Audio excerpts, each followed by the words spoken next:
di dalam Kristus Yesus melimpahi kita. Haleluya. Masih melalui pelayanan live streaming, karena memang kondisinya masih demikian.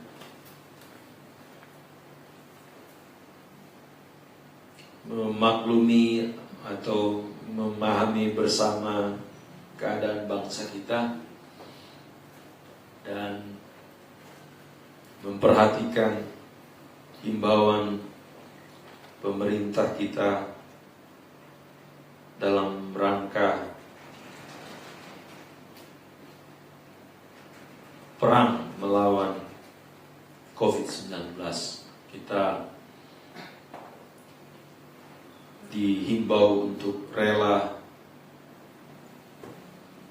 tinggal di rumah beberapa saat lamanya supaya berkurang tingkat penularan yang dalam pantauan pemerintah, khususnya lembaga terkait, tingkat penularan masih pada angka yang mengkhawatirkan. Jadi kesadaran dan kerjasama masyarakat tentu akan sangat menentukan akhir dari peperangan yang sedang dilakukan melawan virus yang menyulitkan ini. Di beberapa negara kita lihat begitu ganas virus ini dan telah menelan korban dalam jumlah yang fantastik. Nah, tentu pemerintah kita memperhatikan itu dan menjadikannya sebagai evaluasi supaya kita, masyarakat di negeri ini, tak terkecuali gereja, orang Kristen, orang percaya, memahami dan sepakat dan bisa menerima himbauan pemerintah itu bukan sebagai perintah untuk menyulitkan kita, tetapi sebagai ajakan, sebagai kesempatan yang diberikan kepada kita sebagai anak-anak bangsa untuk berjuang, berkontribusi untuk kebaikan bangsa kita ke depan. Puji Tuhan, tak lama-lama di soal itu karena ada yang lebih berkompetensi dan Bapak Ibu bisa menemukannya melalui siaran-siaran di media-media yang tersedia di rumah Bapak Ibu semua. Puji Tuhan, pagi hari ini kita akan melihat firman Allah.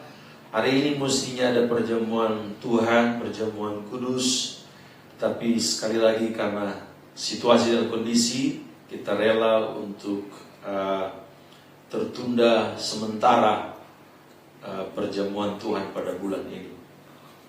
Doakan supaya tanggal 10 Jumat Agung dan tanggal 12 Paskah, semoga kita sudah bisa melakukannya di gereja. Tapi kita terus berdoa, kalau toh bagaimana kita tetap mau bersama-sama dengan bangsa ini untuk mengupayakan kebaikannya di masa depan. Injil Markus pasal yang ke-14 ayat yang ke-32 sampai dengan ayat 42. Dari ayat-ayat ini kita akan belajar beberapa hal penting untuk kita pahami dan kita hidupi, kita mengerti dan kita lakukan dalam hidup kita sehari-hari, khususnya dalam keadaan yang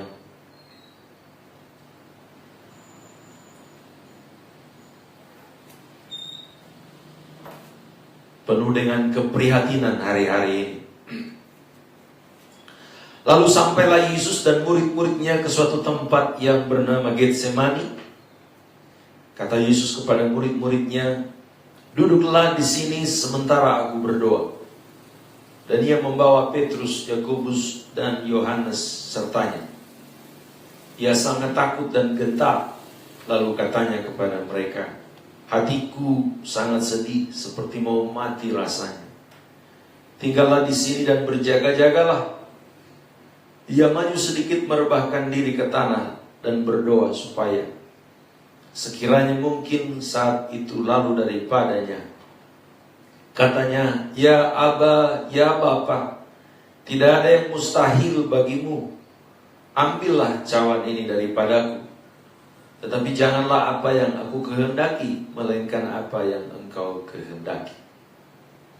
Setelah itu ia datang kembali dan mendapati ketiganya sedang tidur.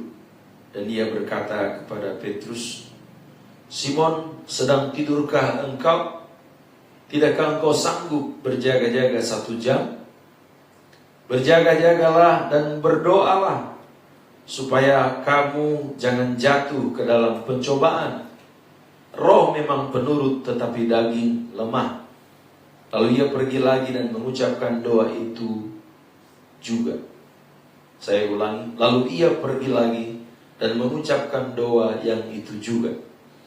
Dan ketika ia kembali pula, ia mendapati mereka sedang tidur, sebab mata mereka sudah berat dan mereka tidak tahu jawab apa yang harus mereka berikan kepadanya. Kemudian ia kembali untuk ketiga kalinya dan berkata kepada mereka, tidurlah sekarang dan istirahatlah. Cukuplah, saatnya sudah tiba. Lihat, Anak Manusia diserahkan ke tangan orang-orang berdosa. Bangunlah, marilah kita pergi. Dia yang menyerahkan aku sudah dekat. Puji Tuhan. Bapak Ibu sidang jemaat GPDR Hidup Surabaya yang ada di rumah, dimanapun berada pagi hari ini. Ayat-ayat yang sudah kita baca pagi ini adalah bagian dari proses atau suasana yang mendahului salib, ya, mendahului peristiwa Golgota. Bahwa seperti yang sudah berulang kali Yesus sampaikan kepada murid-murid, Dia akan mati dan disalibkan dan dibangkitkan pada hari yang ketiga. Tak lama sesudah peristiwa yang dicatat dalam ayat-ayat yang sudah kita baca pada pagi hari ini, Yesus sesudah perjalanan Via Dolorosa memang tergantung di atas salib dan mati disalibkan. Nah, Bapak Ibu tentu bisa membayangkan suasana pada saat itu. Di Taman Getsemani, Yesus dalam kemahatauannya sebagai Allah, ya, sebagai Tuhan, Dia Maha Tahu, Dia mengerti segala sesuatu. Bagaimana derita itu, bagaimana sengsara itu akan Ia alami, Dia tahu betul. Dan pada saat yang sama sebagai manusia, dalam kemanusiaannya, kengerian itu meliputi perasaan bahwa akan mengalami ini. Ngeri.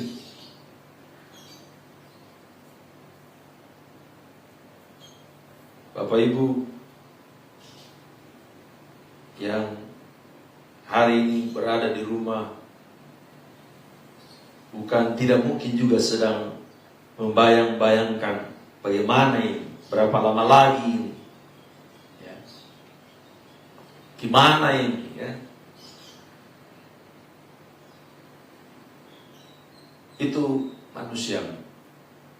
Ya.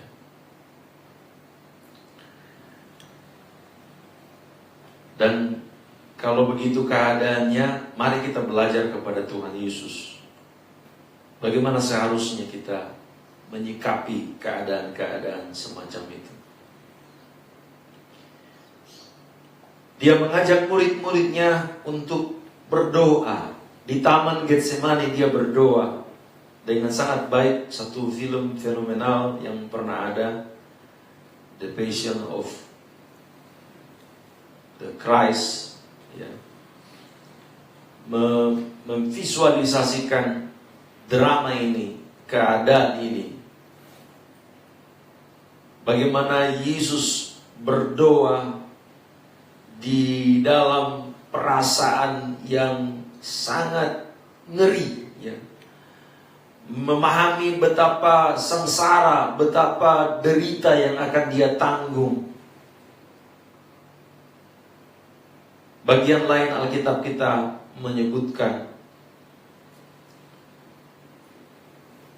peluhnya, ya, keringatnya sampai-sampai jadi seperti titik-titik darah.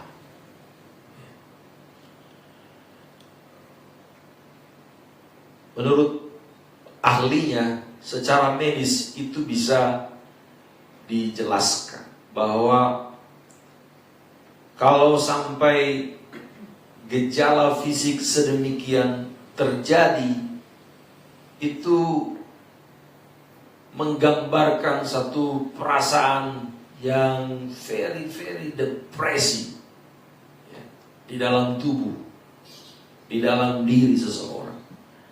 Dan kita pahami di dalam kemanusiaannya betapa manusia Yesus merasa ngeri akan hal itu. Dan ia merasakan itu sebelum kejadiannya, sebab kemahatauannya dalam kealahannya. Jadi ngeri sedap kurasa yang dirasakan oleh Tuhan Yesus hari itu. Tapi lihat apa yang Yesus lakukan. Dia mengajak murid-muridnya untuk berdoa. Dan berdoa, ya, kalau kita mengikuti cermat tulisan Markus, ya, 3 kali Yesus terjaga dari doanya, atau 3 kali Yesus melakukan doanya. Dan pada tiap kalinya Yesus ngecek bagaimana dengan murid-muridnya. Ya, dia mendapati murid-muridnya selalu di dalam tidur, ya, tidur. Rupanya murid-murid tak kuat berdoa. Dia cuma 1 jam, ya, seperti kebanyakan dari murid-muridnya di era milenial ini. 1 jam saja.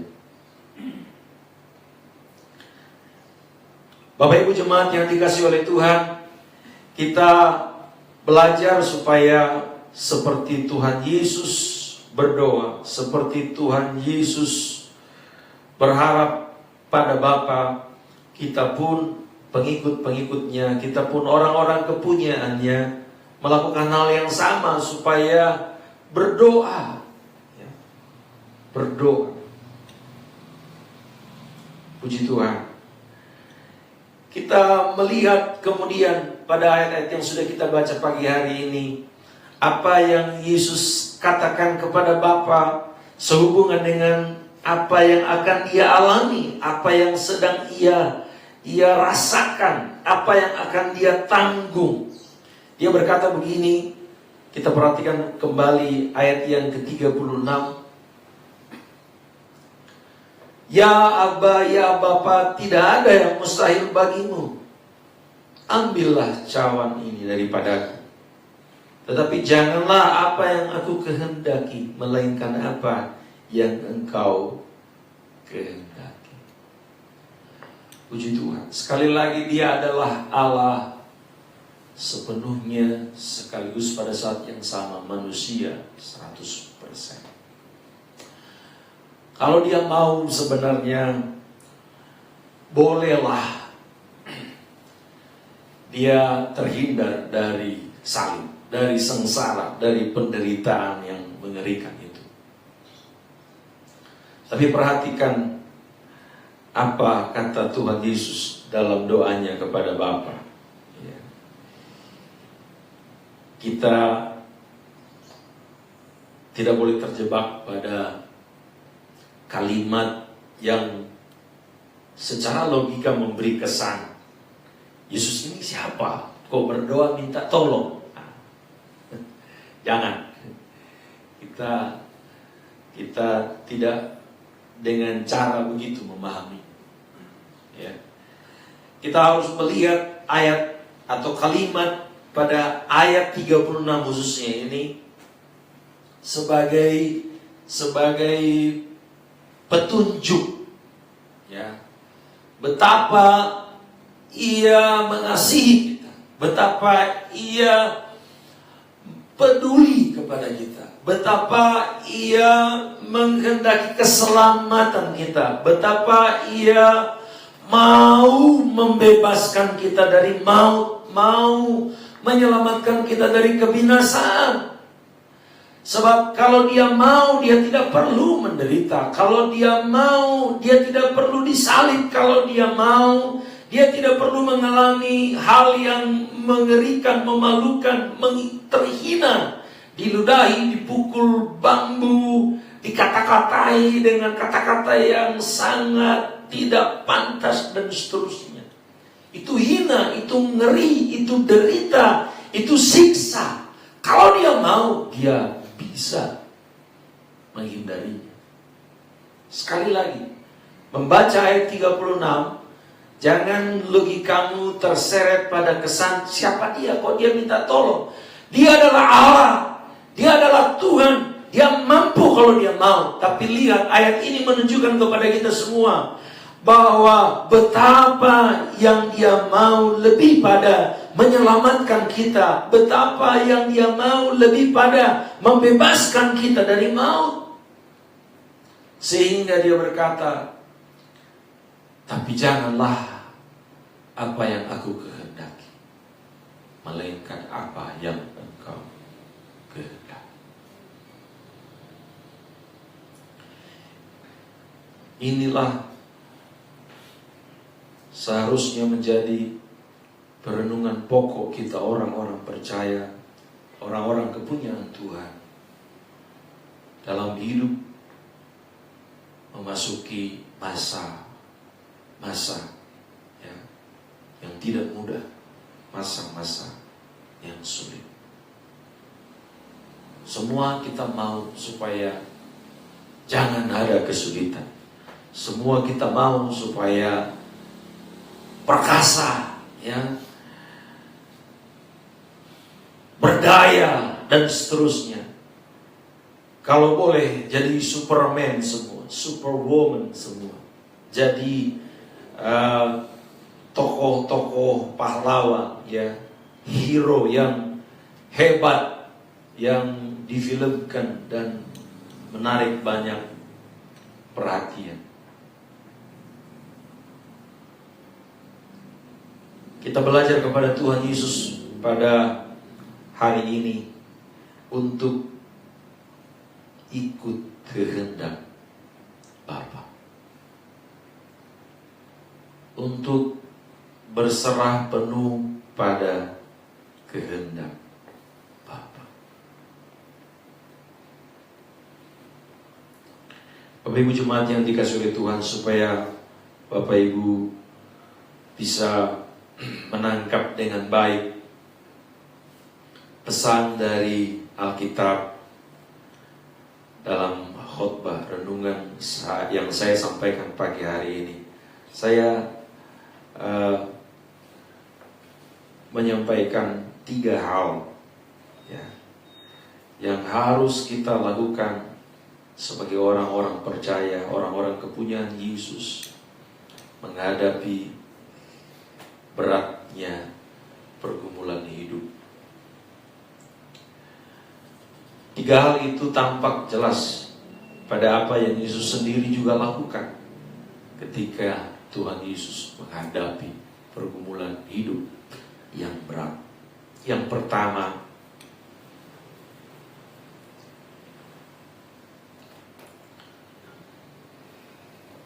berdoa. Puji Tuhan.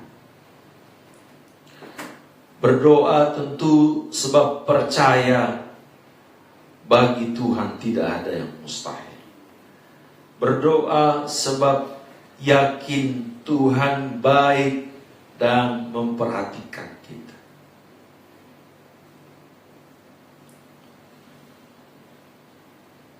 Semoga jemaat GBD Hidup Surabaya masih tetap setia dengan jam-jam doanya. Kita punya jadwal doa 24 jam.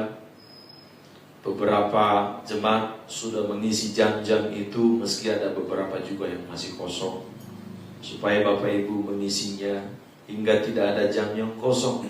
1 jam, 1 orang berdoa supaya Tuhan menolong, Tuhan bertindak atas kita menghadapi kesulitan ini. Berdoa.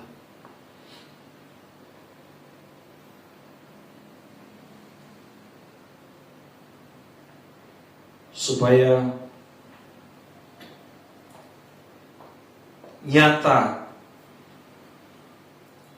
ketergantungan kita kepada Tuhan. Kita bukan orang-orang yang merasa bisa sendiri, mampu sendiri, jago sendiri, tapi kita sungguh-sungguh memerlukan Tuhan. Ya. Bukan berdoa sekedar, bukan berdoa biasa, tapi seperti yang Yesus lakukan, dengan sungguh-sungguh, dengan sepenuh hati, bahwa kita tak dapat tanpa Tuhan, kita tak mampu tanpa Tuhan. Ya. Kita harus berdoa.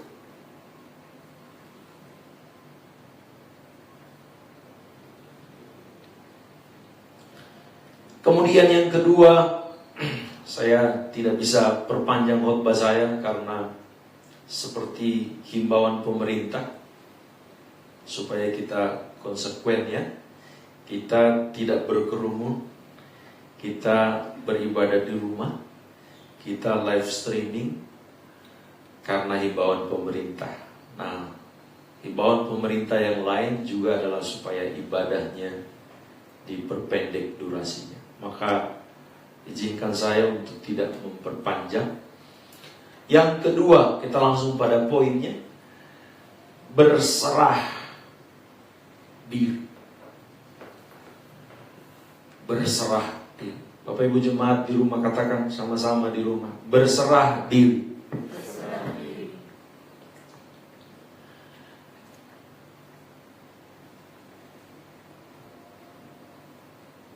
Yang penting kita sudah menyatakan kepadanya, kita mengandalkannya, kita memerlukannya, kita perlu Dia.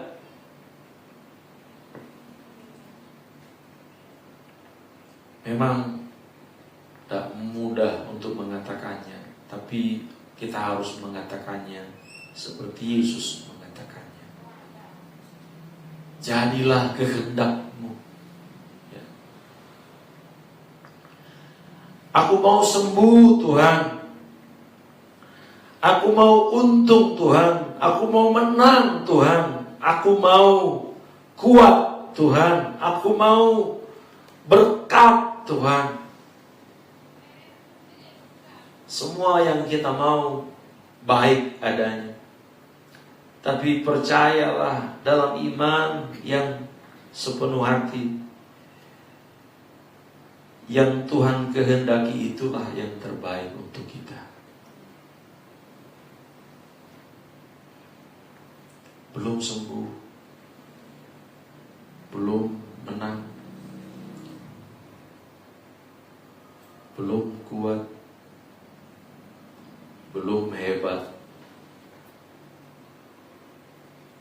Dalam keadaan itu kita harus percaya, kalau ini yang Tuhan kehendaki, inilah yang terbaik. Kalau ini yang Tuhan kehendaki, aku terima. Berserah diri.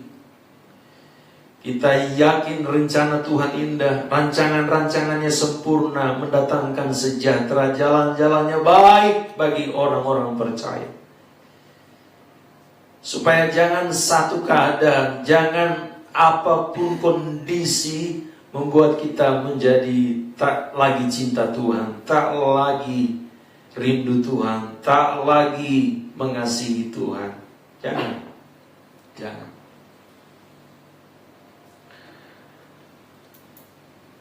Tanggal 10 nanti kita akan mengingat kematiannya dalam ibadah peringatan yang dikenal bersama-sama sebagai Jumat Agung. Dia benar-benar mati. Dan sebelum itu dia alami siksa hebat di sepanjang jalan Via Dolorosa, sampai dengan tertombak lambungnya, tertusuk duri kepalanya, mengalir darah segar membasahi bumi di Bukit Golgota hari itu. Kemanusiaan Yesus tidak mau mengalami itu, seperti nyata dalam doanya. Tapi sekaligus sebagai utusan, sebagai yang ditugaskan, dia berserah diri. Dan Bapak Ibu jemaat yang dikasihi oleh Tuhan, dengan berserah diri, Yesus menjadi juru selamat kita. Yesus menjadi jalan kita ke sorga. Dengan berserah diri, dia menjadi berkat bagi bangsa-bangsa, keselamatan bagi bangsa-bangsa.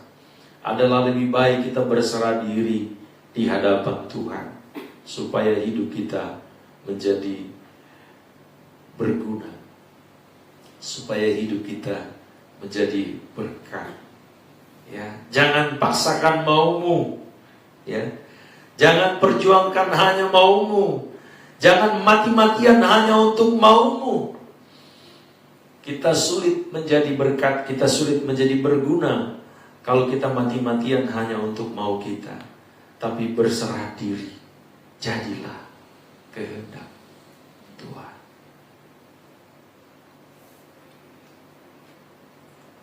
Yang ketiga, apa yang harus kita lakukan seperti yang Yesus ajarkan. Tidak hanya ajarkan secara verbal, tapi ajarkan dalam keteladanan. Ajarkan dalam sekaligus apa yang ia lakukan. Benar ia lakukan apa yang ia ajarkan. Pertama berdoa. Kedua berserah diri. Perjuangan kita bukan untuk mengejar jawaban baik dari doa-doa kita, tapi penundukan diri pada apa yang ia kehendaki. Yang ketiga,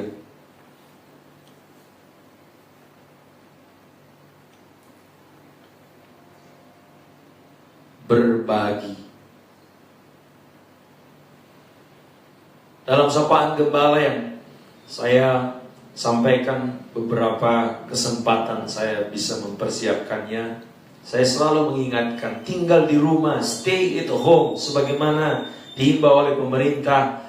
Tidak boleh dipahami oleh orang-orang Kristen, orang-orang kepunyaan Tuhan Yesus, tak boleh memaknainya sebagai mengurung diri dan tidak peduli pada hidup sekeliling. Tidak.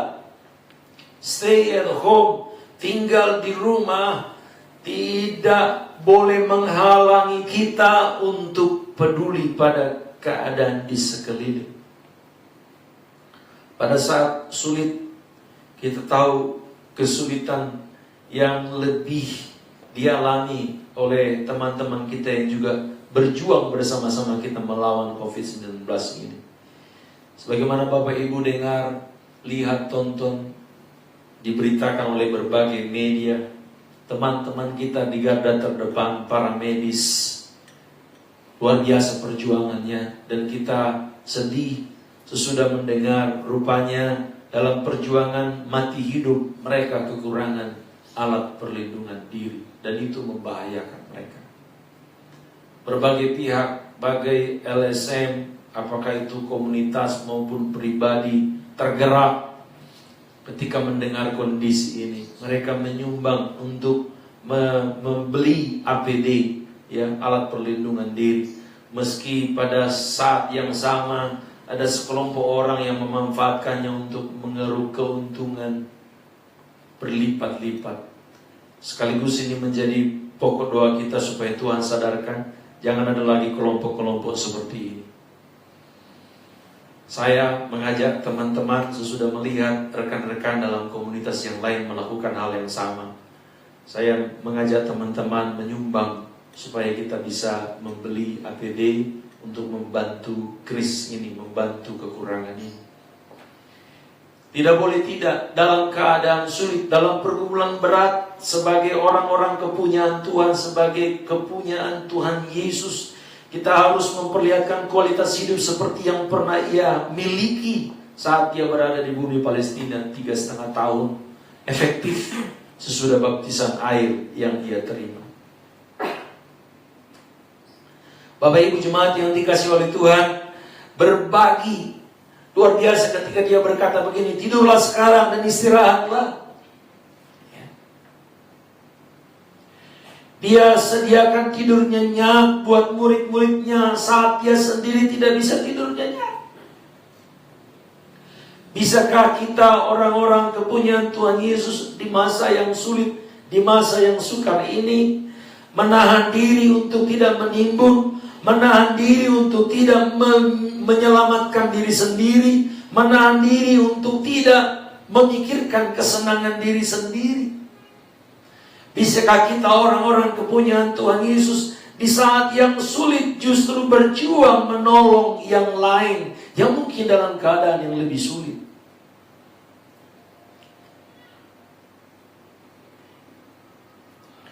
Saya berdoa supaya jemaat GPD Hidup Surabaya melewati masa ini dengan tangguh iman, ya, tidak cengeng, tidak salah paham, lalu kemudian mulai terjadi saling menyalahkan, ya, saling menyalahkan, dan keadaan menjadi lebih tidak baik.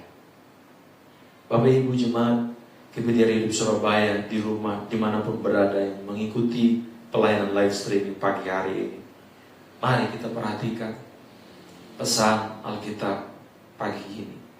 Sebagai orang-orang kepunyaan Tuhan, orang-orang yang telah diselamatkan, dan sukacita keselamatan itu menggerakkan kita untuk hidup dalam kondisi apapun sepantas-pantasnya sebagai orang kepunyaan Tuhan. Berdoa terus, berserah diri terus, dan berbagi tetap menjadi berkat. Jangan lupa, keadaan sulit, keadaan sukar dalam hidup, kesulitan, kesukaran yang semakin menjadi-jadi atas bumi, Alkitab telah mengingatkan kita, adalah tanda. Makin jadi kesulitan, makin jadi kesukaran atas muka bumi adalah pertanda kedatangannya sudah dekat, kedatangannya tak lama lagi, waktu kita tak lagi banyak. Kalau masih ada waktu, adalah kesempatan untuk kita melakukan yang Tuhan mau, supaya kalau dia datang nanti, dia dapati orang-orang kepunyaannya, orang-orang yang berdoa. Dia dapati orang-orang kepunyaannya, orang-orang yang berserah diri, yang tidak memaksakan kehendak, tapi percaya pada pemeliharaan Allah, yakin pada rancangan-rancangan Tuhan yang sempurna. Walau tak mudah dimengerti oleh logika, dia mendapati orang-orang kepunyaannya terus dalam gerakan, terus bergerak, terus aktif, terus berbagi, membagikan kebaikan, membagikan berkat, membagikan semua yang berguna bagi kehidupan. Tuhan memberkati kita. Roh Kudus menolong kita. Kita hidup seperti Tuhan kehendaki. Berdoa, berserah diri, dan berbagi. Puji Tuhan. Sebelum berdoa, saya mengajak jemaat dimanapun berada untuk menyanyikan nyanyian pujian, sebab Tuhan penolong kita. Tuhan bersama kita.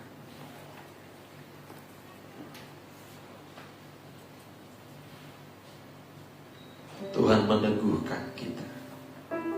Ku nyanyi haleluya. Ku nyanyi haleluya.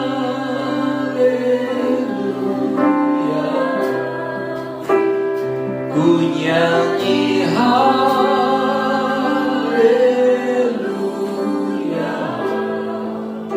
Sungguh kau hebat, ajaib perkasa perbuatanmu. Ku nyanyi haleluya. Terima kasih Tuhan. Jemaat yang dikasih oleh Tuhan, terimalah berkat. Tuhan memberkati dan melindungi engkau. Tuhan menyinari engkau dengan wajah-Nya dan memberikan kepadamu kasih karunia. Tuhan menghadapkan wajah-Nya kepadamu dan memberikan kepadamu damai sejahtera.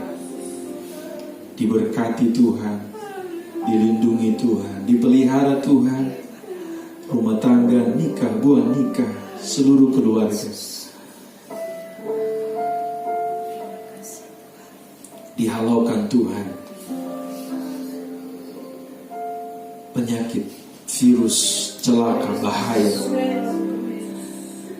nama Yesus, nama yang besar, perlindungan dan keselamatan bagi tiap jemaat Tuhan. Damai sejahtera yang daripada Bapa, kasih sayang, rahmat, keselamatan dari Tuhan Yesus, kemuliaan dan kuasa, tuntunan sukacita yang dikerjakan dalam persekutuan Roh Kudus memelihara, menyertai hidupmu sekarang dan sampai selama-lamanya. Di dalam berkat nama Tuhan Yesus Kristus, terimalah berkat ini. Haleluya.